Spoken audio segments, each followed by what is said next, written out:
Welcome back to Danjo Trains. This video is all about the New York Central T-motor. As you can see, it now has working headlights.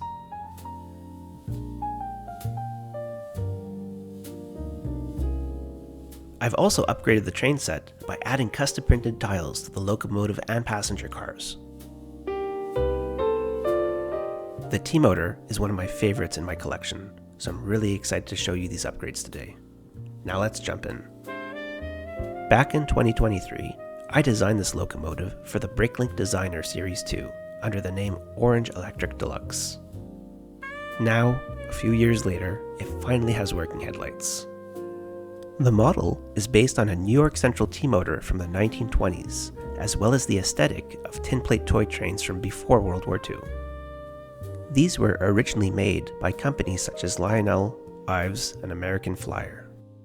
So, how exactly did I add these headlights? Well, what I'm pointing out now is actually a Lego LED light that I covered with matte black paint. You can see the wire that goes from the LED to inside the locomotive where the battery box is hidden. This is the first time I paint on Lego, but it was necessary to get that look of the bright headlight of a tinplate train. This is the original, non-functioning headlight, which I'll be converting and painting on camera.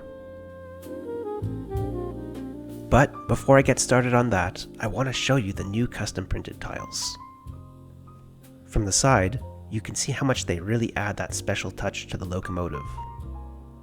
Here I have a road number 1928. Next I have the Lego City symbol. And last, I have a recreation of the American Flyer stamp. The road number, 1928, represents the year American Flyer released their President's Special model based on a New York Central T-motor, which inspired me to design this train. The original is in Rolls Royce Blue, which I'm tempted to do if I make a second locomotive. At the front, I have this golden owl from Harry Potter to recreate the eagle that's found on the President's Special version of the T-motor. Last time I showed this train, in my 2025 collection video, it had the owl, but not the working headlight, which really makes all the difference. As for the passenger cars, they've also been upgraded with decals. This is the bag car, number 121. Next, we have the observation car, number 122. Each of these have full interiors, which I've shown in previous videos if you want to check them out. Finally, we have the club car, number 123. If I had to add a level of detail to these passenger cars, it would be to install lights on the inside of each one, but perhaps that's a bit too complicated. For today, let's focus on the locomotive. So, for the second light, I'll try to do this conversion live on camera. With the roof removed, the first step is to attach the LED in place. To do this, I have to run the wire under the pantograph.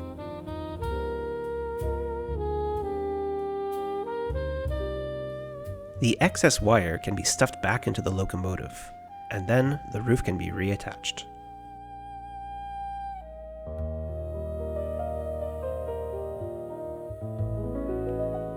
Next, I remove the non-functional light. This assembly is built out of 4 Lego pieces, 2 of which we're going to replace. You can see here that there are open studs, therefore the light can pass through. However, we need to add a 1x1 headlight brick in order to connect the LED. The headlight brick is also open, so it's the ideal piece for adding lights to trains.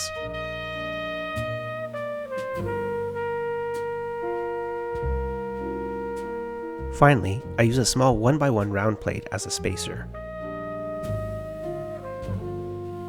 And that's the easy part done, but there's still a big problem.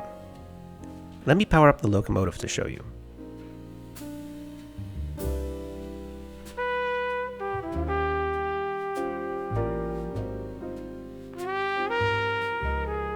Here you can see that while the headlight does work, because the LED part is translucent, it's also shining light all around. I tried a long time to hide this using just Lego parts, but eventually I decided it was much easier to just paint the lights. Here you can see on the painted LED that no light spills out. On a side note, I don't consider myself a LEGO purist, as I already have a bunch of custom track on my layout, but I do try my best to keep everything purely LEGO when possible.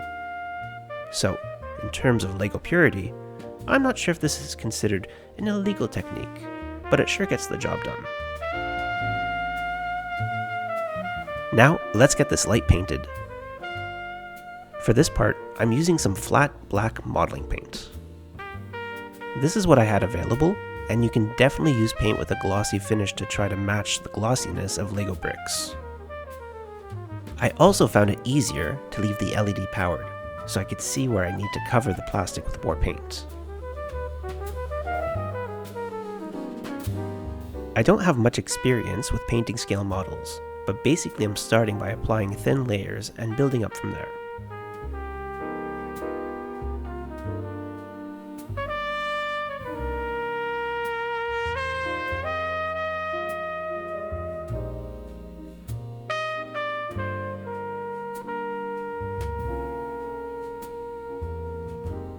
At this point, I realized I had forgotten to mix the paint, which is why it felt so thin.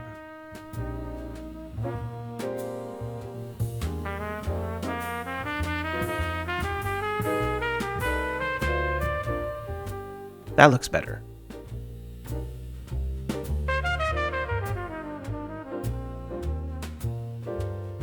The goal here is to keep applying paint until all the LED light is blocked out.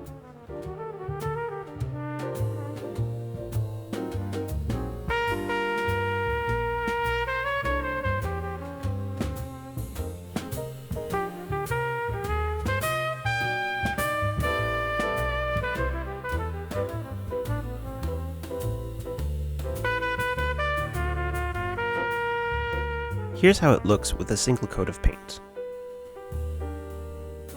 For the other light, I did 2 coats of paint, but we'll have to wait for this one to dry and then see first.